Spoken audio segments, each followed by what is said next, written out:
हाँ, फिर से इंटीग्रेट कर लेंगे। अब बिल्कुल क्लियर है उस सब आपको। अब इसमें आपको फील्ड इंटेंसिटी लिखनी है पी पॉइंट पर। ठीक है ना, तो आप क्या करेंगे, आपको तो पॉइंट मासेस का एक्सप्रेशन पता है अभी तक। फिर वही कहानी, रॉड किससे मिलकर बनी हुई है, बहुत सारे पॉइंट मासेस है, सबको समझ आ गया क्या बेटा अच्छी तरह ही? कि फिर से मैं क्या करूंगा, ये फील्ड लिखने के लिए रॉड के कारण पी पॉइंट पर रॉड को बहुत सारा पार्टिकल्स का कलेक्शन मान सकता हूँ। ठीक है ना, तो एक ऐसा ही एलिमेंट एक्स डिस्टेंस पर ले लिया मैंने डी एक्स लेंथ का। ठीक है ना, एक ऐसा ही एलिमेंट ले लिया मैंने डी एक्स लेंथ का।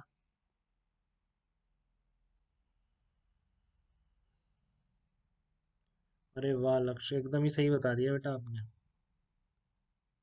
तो इसके कारण फील्ड लिखना है मेरे को पी पॉइंट पर। आपने जो एम नॉट निकाला था उसमें से एम से डिवाइड कर दीजिए, वही आंसर आ जाएगा। ठीक है ना, अभी जो निकाला आपने आपने यहाँ पर एम नॉट रख दो, यहाँ पर अभी आपने ट्रैक्शन फोर्स निकाला है कि नहीं, बिल्कुल तान्या एकदम। ठीक है। और वैसे अगर करना चाहें तो आप ऐसे लिखेंगे, स्मॉल एलिमेंट मानेंगे उसके कारण मैग्नीट्यूड सेम है सब तरफ, इधर ही होगा, ये क्लियर है, सारे पॉइंट मासेस के कारण इधर है।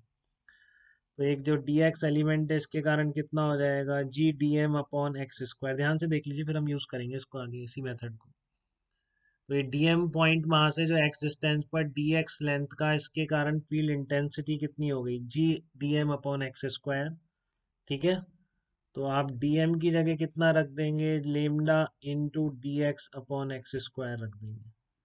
और m उसका मास है, तो G M upon L d x upon x square, ये बनेगा यहाँ पे, G M upon L d x upon x square. तो आपको सारा ऐड करना है बेटा, ये कहाँ से कहाँ तक x की वैल्यू वेरी कराएंगे। अब उसमें कोई गलती नहीं करेगा, कहाँ से कहाँ तक, G M upon L integration d x upon x square a से लेकर एल प्लस ए तक। तो आपका जो फार्मूला बनेगा, याद भी कर लें इस फार्मूले को, क्योंकि ऐसा किया। अच्छा, आपने इलेक्ट्रो वो भी अटेंड कर रखी है काफी बच्चों ने, केवीपी वाई। मैं यहाँ पर इलेक्ट्रोस्ट, हाँ इलेक्ट्रोस्ट, हाँ क्योंकि वो आपको आता नहीं था ना उस टाइम पे। तो वन सेम है, तो आप वहां पे भी याद रखेंगे बेटा, तो अपन यहाँ पे करते जाते हैं, देखो थोड़ा थोड़ा इलेक्ट्रोस्टैटिक के फार्मूले भी याद हो जाएंगे। ठीक है ना, डिराइव 12 में फिर कर लेंगे, अभी भी आप देख सकते हैं सारा वीडियो पड़े सब डिराइव कर रखे हैं मैंने। ठीक है, पूरी इलेक्ट्रोस्टैटिक के सब।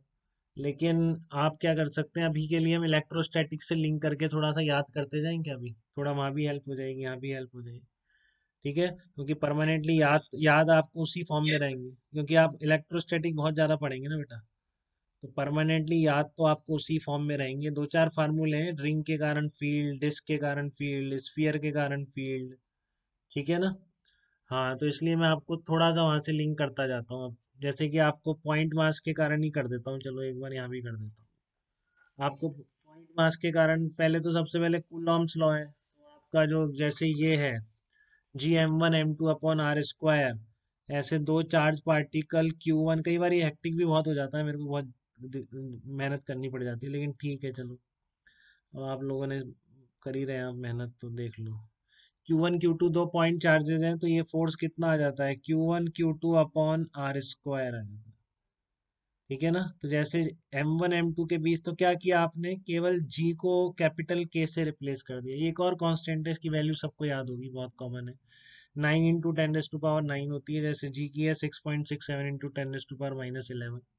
ठीक है, तो चार्ज को मास से और इस कैपिटल जी कांस्टेंट को कैपिटल के से रिप्लेस कर दिया बस। ठीक है, तो ऐसे ही आपने पहला फार्मूला ये याद किया है, तो इसमें आ गया आपका। ठीक है, दूसरा आपने ये याद किया, तो ऐसा पॉइंट चार्ज है इसका इक्विवेलेंट, की पॉइंट चार्ज से आर डिस्टेंस पर, देखो अभी केवीपीआई में भी काम में आ सकता है, चार्ज के रिलेटेड पूछ ले। ठीक है, तो क्यू से आपको आर डिस्टेंस पर फील्ड इंटेंसिटी कितनी लिखते हो आप, इलेक्ट्रिक फील्ड इंटेंसिटी बोलेंगे इसको। बहुत बार मैं इसको जी से डिनोट कर देता हूँ, बट मैं इतना कॉम्प्लिकेटेड नहीं करना चाह रहा हूँ। ए क्यू अपॉन आर स्क्वायर। ठीक है ना, और के आपका 1/4 पाई एप्सिलॉन नॉट, ये कोई कांस्टेंट याद रखिए, अभी 9 × 10⁻⁹ होती है के की वैल्यू आपको यहाँ भी मिल जाएगी। चलो 9 × 10⁻⁹ न्यूटन मीटर स्क्वायर पर कूलम स्क्वायर, ये सिचुएशन है। ठीक है, तो ये ग्रेविटेशन हो गया, ये पॉइंट चार्ज के कारण डेंसिटी, और फिर है आपका ये, तो वहां पर जैसे ग्रेविटेशनल फील्ड इंटेंसिटी थी आपकी F/m0, gravitational field intensity F/m0 थी। तो इस तरह से आपकी जो इलेक्ट्रिक फील्ड इंटेंसिटी है वो F/q0 हो जाती है। ये इलेक्ट्रिक फील्ड इंटेंसिटी F/q0 हो जाती है। तो ये काफी लिंक है, सारी चीजें वही हैं, फार्मूले वही हैं। ठीक है, तो जैसे आपका ये फार्मूला है Gm/L1/a-, तो इस तरह से वहां पर कितना आता है यूनिफॉर्मली चार्ज रॉड के कारण। ठीक है ना, यूनिफॉर्मली चार्ज रॉड के कारण आप याद करेंगे। तो इलेक्ट्रिक फील्ड, हाँ बस मैं इसको ज़्यादा मेहनत नहीं है, बहुत ही कम मेहनत है। Electric field due to uniformly charge rod, ये कि यूनिफॉर्मली चार्ज रॉड है इस तरह, और इससे पी पॉइंट पर, ए डिस्टेंस पर कोई पी पॉइंट है, एल लेंथ की रॉड है, टोटल चार्ज कैपिटल क्यू है। तो फील्ड कितना होगा पी पॉइंट पर इससे, के की जी की जगह के, एम की जगह Q upon L, 1/a-1/a+ L, ऐसे आ जाएगा। ये इलेक्ट्रिक फील्ड निकल के आ जाता है इसका। ऐसे ही आपका रॉड का याद रख सकते हैं बेटा, क्योंकि आपसे पूछा जाता है अगर रॉड एक तरफ से इनफाइनाइट हो तो बताओ फील्ड इंटेंसिटी कितनी होगी। रॉड एक तरफ से मान लो इन्फिनिटी है, तो लेंथ ऑफ द रॉड कितनी होगी इन्फिनिटी, तो आंसर आ जाएगा Gm/L।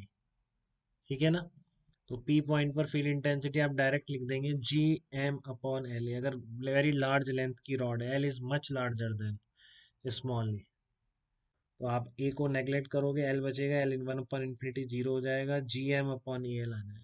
अगर आप एक तरफ इन्फिनिटी की रॉड कर दें और फिर पूछे कि पी पर फील्ड बताओ, फील्ड इंटेंसिटी बताओ, तो चाहे से वो ग्रेविटेशनल हो चाहे से इलेक्ट्रिक फील्ड इंटेंसिटी हो, दोनों केस में आप निकाल सकते हैं।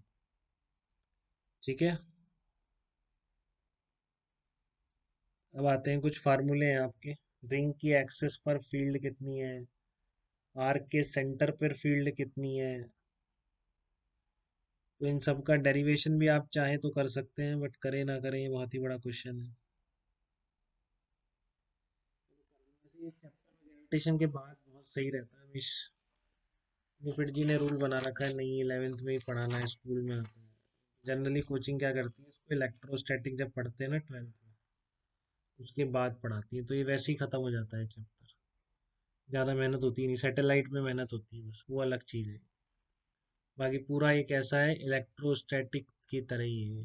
अब ये चेंज नहीं हो पा रहा है, तो बहुत बार कहा है उसको बाद में ही पढ़ाओ उसको, कुछ कराने की जरूरत ही नहीं पड़ेगी, ना आपको कुछ करने की जरूरत पड़ेगी, एक भी डेरिवेशन नहीं करना पड़ेगा, क्योंकि इलेक्ट्रोस्टैटिक में करेंगे ही करेंगे। ठीक है ना, तो मैं दो बता दे रहा हूँ, एक तो रिंग की एक्सिस पर बता दे रहा हूँ आपको, और एक सर्कुलर आर्क के कारण बता दे रहा हूँ बस। ठीक है, बाकी मैं नहीं करा रहा हूँ आपको।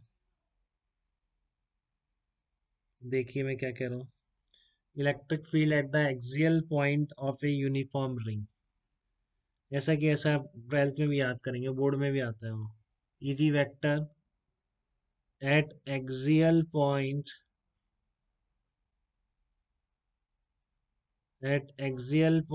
of a uniform ring, vector at the axial point of a uniform ring। Uniform ring का क्या मतलब है कि उसकी लिनियर मास डेंसिटी कांस्टेंट है, हर जगह यूनिट लेंथ का मास क्या है। ठीक है, हर जगह यूनिट लेंथ का मास क्या है, कांस्टेंट है, वो आपकी क्या कहलाती है, यूनिफॉर्म रिंग कहलाती है। देखिए इस तरह से यूनिफॉर्म रिंग बना रहा हूँ। ठीक है, और इसकी ये एक्सेस बना रहा हूँ, तो किसी एक्स डिस्टेंस पर सेंटर से दूर फील्ड इंटेंसिटी निकालना चाहूंगा। फिर से अभी तक मुझे पॉइंट मास का ही तो आता है। ठीक है ना, मुझे जो आता है वो पॉइंट मास का ही तो आता है, और किसी का तो आता ही नहीं। शेयर कर रखिए, तो पॉइंट मास के कारण फील्ड इंटेंसिटी कितनी होगी वो देखना चाहते हैं अपन की, सेंटर मान लो वो पॉइंट मास है। ठीक है, तो यूनिफॉर्मली चार्ज रिंग है आपकी, ये यूनिफॉर्मली चार्ज रिंग है, यूनिफॉर्मली अरे यार, ये रिचार्ज नहीं है, मेरे को आदत ऐसी पड़ी हुई है। As axial point of a uniform ring, charge ring अलग है अपनी, तो अभी मास है ना बेटा, अपन तो ये इसका भी लिख देंगे अभी एक्सप्रेशन, चलो ऊपर। ठीक है, तो लिख देते हैं, वो बहुत फेमस एक्सप्रेशन है। हाँ, एस सी में है वॉल्यूम 2, हाँ ठीक है बिल्कुल। रिंग के एक्सेस पर फील्ड अगर मान लो क्यू चार्ज दे रखा है आपने, तो इसकी एक्सेस के अलोंग फील्ड आती है, वो क्या होता है, ये एक्सप्रेशन बहुत कॉमन है, आज ही से रट ले, जिंदगी भर याद रहता है, कोई भूलता नहीं है। K q x upon x square plus r square 3/2। ठीक है, ये बहुत फेमस एक्सप्रेशन है इलेक्ट्रिक फील्ड इंटेंसिटी का यूनिफॉर्मली चार्ज रिंग की एक्सेस पर। ठीक है, और इसका प्लॉट भी बड़ा इंटरेस्टिंग है, तो वो भी जिंदगी भर याद रहता है, क्योंकि आप देखें इसका प्लॉट कैसे आएगा, देखो एक्स टेंडिंग टू इन्फिनिटी पे तो इन्फिनिटी बाई इन्फिनिटी आ रही है। ठीक है ना, तो आप लिमिट लेके करेंगे, वो नहीं आती कोई बात नहीं, आप वही प्लॉट याद रखिए, क्योंकि डी बाई डी एक्स सबको निकालना आता है। इसको आप जीरो करेंगे तो एक्स की वैल्यू r/√2 आने वाली है, आपको ये भी याद रखेंगे, बिल्कुल रिमेम्बर है ये। ठीक है ना, बिल्कुल रिमेम्बर है ये भी आपका, कि यूनिफॉर्मली चार्ज रिंग की एक्सिस पर फील्ड कितना होता है और कब वो मैक्सिमम होता है। अभी इसको तुरंत में ग्रेविटेशन में कन्वर्ट कर दूंगा, तो इस तरह का आता है, वो इस तरह का आता है इधर। और मैंने डायरेक्शन क्यों बनाई है ऐसी, क्योंकि इलेक्ट्रिक फील्ड इंटेंसिटी भी वेक्टर क्वांटिटी है। ठीक है, अगर इधर इस डायरेक्शन में है तो इस साइड इस डायरेक्शन में होगी। ठीक है ना, अगर इस डायरेक्शन में है तो इस साइड इस डायरेक्शन में होगी, सिमेट्रिक है दोनों तरफ, यहाँ पर -r/√2 पर मैक्सिमम हो जाएगी। इसको ओरिजिन बोल रहा हूँ मैं, ओरिजिन सेंटर है, और r/√2 पर मैक्सिमम होती है बेटा, ये कितनी होती है वो आप r/√2 वैल्यू डाल के निकाल लें अगर कोई पूछ ले। बट ये याद रखेंगे, फील्ड इंटेंसिटी की मैक्सिमम वैल्यू किस एक्स पर होती है, तो वो होती है आपकी r/√2 पर फील्ड इंटेंसिटी मैक्सिमम होती है रिंग के केस में। ठीक है, तो अब मैं ग्रेविटेशन का लिख देता हूँ, तो कोई डिफरेंस ही नहीं है। देखिए आपकी यूनिफॉर्म रिंग है, और आपको ग्रेविटेशनल फील्ड इंटेंसिटी का एक्सप्रेशन लिखना है इससे एक्स डिस्टेंस पर, तो वो कितना होगा, और इधर होगी, अभी अट्रैक्टिव है ना बेटा, उसमें तो पॉजिटिव चार्ज माना है तो डायरेक्शन इसलिए मानी रिपल्सिव, बट ये gravitational force is always attractive, बिल्कुल उत्सव सही कह रहे हैं। हाँ, कार्तिक इतना आसान नहीं है बेटा, इसका इंटीग्रेट करने में आपको वेक्टर इंटीग्रेशन है, अभी बताता हूँ कैसे करते हैं। ठीक है ना, क्योंकि इसमें सारे डीएम्स के कारण अलग अलग डायरेक्शन में आएगा। ये क्या बन जाएगा, GMX, आयुष कुछ कह रहे हैं क्या, या उत्सव कुछ कह रहा है, ओके बेटा। GMX upon x square plus r square 3/2, ये आ जाएगा। जैसे KQX upon x square plus r square 3/2 है, वैसे GMX upon x square plus r square 3/2 होगा, एक रिंग के सेंटर से। हाँ बिल्कुल, सेंटर से एक्स डिस्टेंस पर फील्ड इंटेंसिटी, ये एम मास की रिंग है बेटा। इसमें भी बिल्कुल वैसे ही प्लॉट आएगा। अब इसमें पॉजिटिव नेगेटिव किधर बोलते हैं डिपेंड करता है, मान लो इधर आपने पॉजिटिव बोल रखा है, तो ये नेगेटिव आ रहा है इधर, तो इसका ऐसा आ जाएगा। ठीक है ना, इसका प्लॉट ऐसा आ जाएगा, ध्यान रखें, प्लॉट भी और मैक्सिमम वैल्यू भी इस तरह। ठीक है ना, वही r/√2 पर मैक्सिमम होगी, तो मैं इसका एक बार डेरिवेशन बता दे रहा हूँ, इसका बता दे रहा हूँ, तो आप 12th में देख लें, 12th में करेंगे वो सब। ठीक है, सेम होगा, कोई डिफरेंस थोड़ी नहीं होगा, उसमें एलिमेंट के कारण इधर बनाएंगे, इसमें अट्रैक्टिव बनाएंगे। देखो मैं इसका डेरिवेशन एक बार करके बता देता हूँ आपको, GMX upon x square plus r square raise to power 3/2 का, तो देखिए इसका डेरिवेशन।